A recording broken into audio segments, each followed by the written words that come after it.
አንቺን እኮ ነው። እኔ ነው? አዎ አንቺ ነው። ምን ሆነሻል?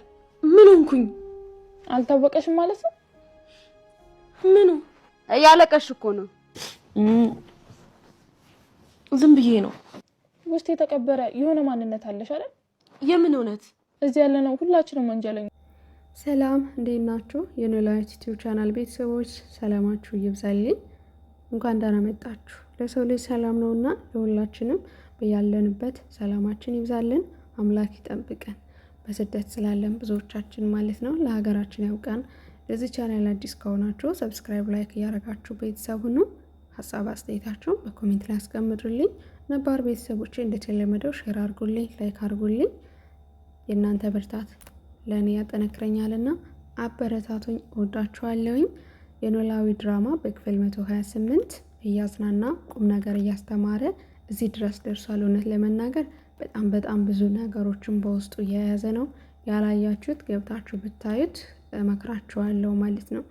አንዳንዴ የሰው ልጅ እዚህ ቦታ እደርሳለሁ ብሎ ያልሆነ ቦታ ላይ የሚወድቃለ፣ እዚህ ደግሞ እደርሳለሁ ብሎ ደግሞ የተሻለ ደረጃም በግቡ ልክ የሚደርሳለ ማለት ነውና የኖላዊ ድራማ በውስጡ እስካሁን ከተማርኩባቸው ከብዙ በጥቂቱ እውነት ለመናገር የመጀመሪያው ጓደኝነት፣ ከዛ ታማኝነት፣ ከዛ ደግሞ አለላችሁ አይደለ ቤተሰባዊ ፍቅር፣ ትዳርን፣ ክፋትና ተንኮል ደግሞ በውስጡ ብዙ ነገሮችን ክፋት ስናረግ ለዕለቱ ደስተኞች ሆነን ከዛ መጨረሻችን ግን በቆፈርነው ጉድጓድ ተመልሰን ራሳችን እንደምንወድቅ ለሞትም እስከሚሰጠን ድረስ ማለት ነው። በዛ ላይ ደግሞ ለየት የሚያደርገው ነገር በእኛ ክፋትና ተንኮል ሌሎች ንጹሃኖች ምንም ባላረጉት ነገር ሲቀጡ ማየት እንደሚያምነውና በህይወታችን ደግሞ ይሄ ነገር ያጋጥመናል። ያልፋሉ ያልተባሉ ቀናቶች አልፈው ይነጋሉ ያልተባሉ ሌሊቶች አልፈው ደስታና ህይወት አንድ ላይ ሲጣጣሙ በጣም ነው ደስ የሚለው እና በኖላዊ ድራማ ላይ በጣም ብዙ ነገሮችን አሳልፈዋል። እናትና ልጅ ያን ያክል ዓመት ተራርቀው ከዛሬ ደስታቸውን ሳያጣጥሙ ደግሞ ሌላ ጦስ እንግዲህ ምንም ባላረገችው ነገር ሌላ ጣጣ፣ ሌላ ኮተት። የምሬ ነው። ቤተሰብ አንድ ላይ ሆኖ የዚህን ያክል ፈተና ሲበዛበት የሚያጠነክራቸው የውስጣቸው ጥንካሬ፣ የውስጣቸው እምነት በኖላዊ ድራማ ላይ በደንብ ትማሩበት አላችሁ። ብዙዎቻችን ሳናስበው ተስፋ እንቆርጣለን። አንድ ነገር ተበላሸብን ብለን ተስፋ እንቆርጣለን። ተስፋ ቆርጠን ግን የምንነሳ አይመስለንም። ነገር ግን ደግሞ ሌላ ጠንክረን ደግሞ ከዛ የተሻለ ነገር መስራት እንደምንችል ደግሞ የኖላዊ ድራማ ያስተምራል ማለት ነው። ለብዙዎቻችን የምር ገብተን ብንማርና የበለጠ ድራማውን አይተን አለላችሁ አይደለ የጊዜ ማሳለፊያ አለያ ደግሞ በቃ ስላየነው ስለተሰራ ብቻ ደስ ብሎን ድራማ መሆኑን አይተን ስቀንና ተዝናንተን የምናልፈው ሳይሆን ምን ተማረን የሚለው ደግሞ አንዳንዴ ወደ ራሳችን ህይወት ማስጠጋት አሪፍ ነው ብዬ አስባለሁ። ያው እንግዲህ ክፋትም እንዳለ ሆኖ ግን በዚህ ልክ የሰው ልጅ ክፋት ያረግብናል ብለን ራሳችንን አለማሳመናችን በጣም ዋጋ ያስከፍለናል ማለት ነው። እና በዙሪያችን ያሉ ሰዎች እገሌ እኮ እንደዚህ ነው ብሎ የተወሰነ ጥርጣሬ ካሳየን መንቃት አለብን። ካልነቃን ዋጋ ያስከፍለናል።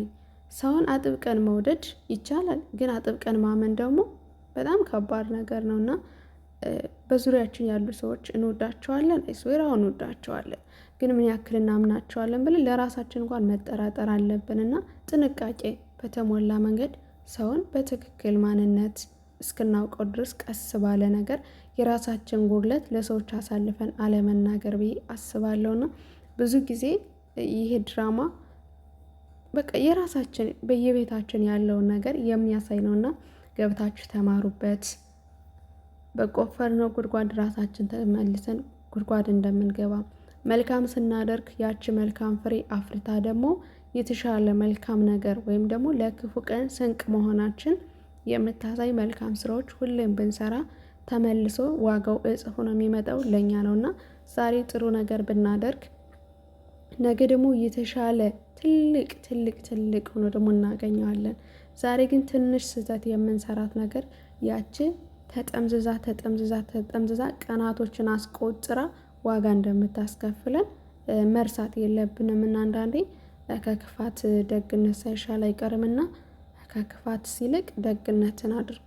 የምር ማለት ነውና ሰዎችን ባንንቅ፣ ሰዎችን ባናንኮላሽ፣ ሰዎችን አሳልፈን ለጥፋት ባንሰጥ፣ በእኛ ምክንያት ደግሞ በዙሪያችን ያሉትን ደግሞ ባንጎዳቸው የምሬ ነውና ባዩሽ ያን ሁሉ ስራዎችን ካደረገች በኋላ መጨረሻ ላይ እንግዲህ እዩት፣ የሰው ነፍስ ጠፍቷለኝ፣ ራሷም ጠፍታለች። ያም ሆኖ ሞታ እንኳን ማለት ነው ጦሷ አልለቀቀም ስቲል እስካሁን ድረስ ማለት ነው። ያው እርግብም እንግዲህ ወጣት ልጅ ነች፣ በገንዘብ አይሶር እሷም ተታላለች። ይህንን ነገር አላደርግም ማለት ትችል ነበረ። የሰው ህይወት አበላሸች። ከዛ ተመልሶ ሞታ እንኳን እፎይ የማትልበት ሰዓት ደርሶ ራሷን ደግሞ እድሜዋን ሴትነቷን እንግዲህ አሳልፋ እስር ቤት ላይ መውደቅ ማለት ከባድ ነው። አያችሁ እና አንዳንዴ የኛ ባልሆነ ነገር መታገል አስፈላጊ አይደለም። የኛ የሆነው ሁሉ ተመስገን ብለን መቀበል ስንችል የኛ ባልሆነው ነገር አንደኛ ሰዎችን እንጎዳለን፣ ሁለት ጊዜያችን፣ ሶስት ጉልበታችን፣ ገንዘባችን ይባክናል። ከምንም በላይ ደግሞ ሰላም የሚባል ነገር አለ። ሰላማችንንም ያሳጣናል እና ሰላምን ደግሞ የምናገኘው በራሳችን ህይወት እንጂ በሰዎች ላይ መሆን የለበትም እና የኛ ያልሆነ ነገር መታገል ከንቱ ድክመት ነው፣ ዋጋም ያስከፍላል። እውነት ለመናገር ተወዳጅ መሆንም አንችልም። ተንኮለኞች ነው የምንሆን። አንድ ተንኮል ደግሞ ባጠፋን ቁጥር ያ ተንኮል ደግሞ ለማጥፋት ስንል ሌላ ተንኮል፣ ከዛ እያለ ክፋት፣ ከክፋት ደግሞ በቃ ሰዎችን ወደ ማጥፋት፣ ሰዎች ጠፍተው ደግሞ ራሳችን ተመልሶ ደግሞ እኛ እንኳን የሰቀቀን ሞት ነው የምንሞተው እና ጥሩ አይደለም። የምሬን ነው። ዛሬ ትንሽ ነገር ክፉ ነገር አድርገን ቀላል ነው ብለን ምናልባት ተደስተንበት ምናልባት ድል ያደረግን ያሸነፍን መስሎ ሊሆን ይችላል። ግን ያቺ ነገር ዋጋ ታስከፍላለች እና ጥንቃቄ ብናደርግ አሪፍ ነው። ድራማው በጣም ነው የምወደው እኔ በጣም ማለት ነው። የቤተሰብ ፍቅር አለ በውስጡ ማለት ነው። በውስጡ ቤተሰቦቿን የሚላት ልጆች ምንም አይደባበቁም። ችግሮቻቸውንም አንድ ላይ ነው ወይ አናሆን በዲፍታህ ላይ ያላ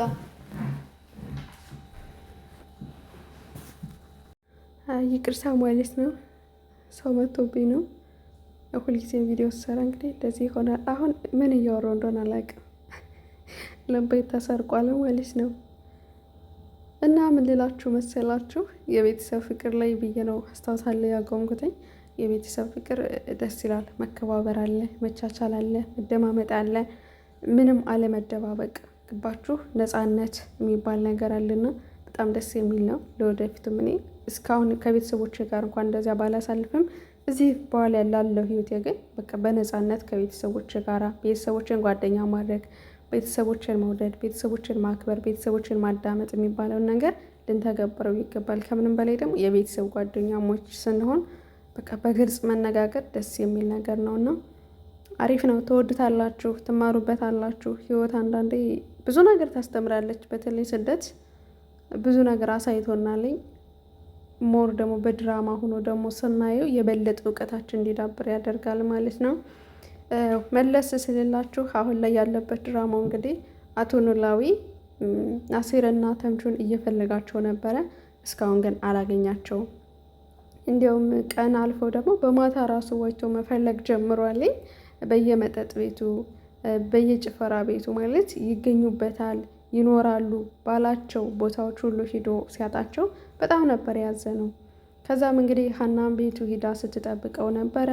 ሀናም የት ነህ የቆየው እስካሁን ድረስ አባዬ ሰዓቱ እኮ ሂዷል ስትለው አቶ ኖላዊ እነዚያ ልጆች እየፈለግኩ ነበረ ግን አጣኋቸው የት እንደገቡ። እንዲሁ ያየም የሰማም ሰው አንድ ሰው እንኳን ይታጣል እያለ እያዘነ ነበረ ማለት ነው። እውነት ለመናገር እነሱ ናፍቀዋለኝ፣ እሱም ናፍቋቸዋለኝ። ግን ደግሞ አለላችሁ አይደለ በመሀል ደግሞ የሆነ ነገር ሲገባ ወደ ጭንቅላታችሁ ሰላም አይሰማችሁም።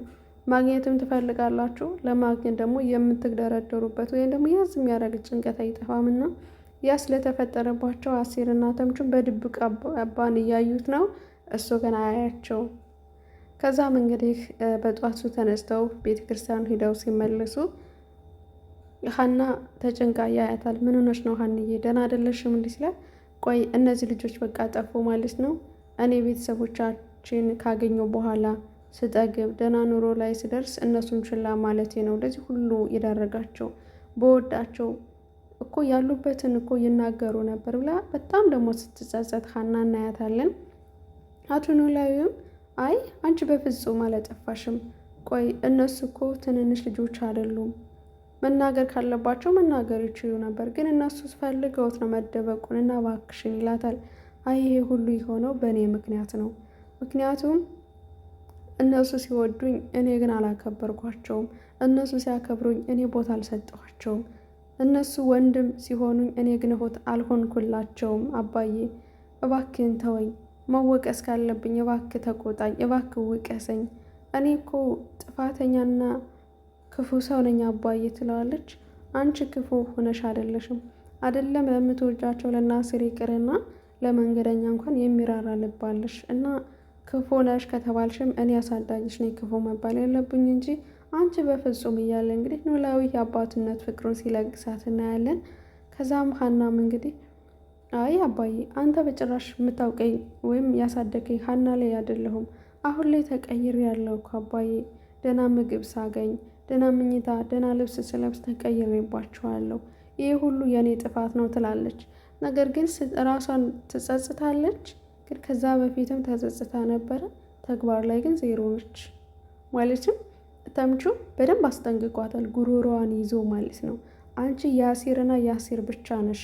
ይህን ሁሉ መስዋዕት የከፈለልሽ ለጽድቅ ሳይሆን ስለሚያፈቅርሽ ነው ብሎ ከነገራት በኋላ ሀናም እንግዲህ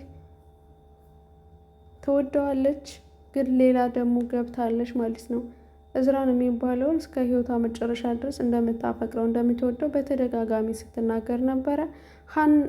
ማነው አሲርን ስታዩ ደግሞ ልቧም እንደዚህ ወከክ ይላል ማለት ነው። ግን አሁን ሳስበው የሀና ፍቅር ጫና ላይ ስላለበት ነው እንጂ ልቧ ያለው ከአሲር ጋራ ነው። የምር ቀርባ ብትረዳው እሱም ፍቅሩን ቢገልጽላት የበለጠ ትወደዋለች እያስባለሁ።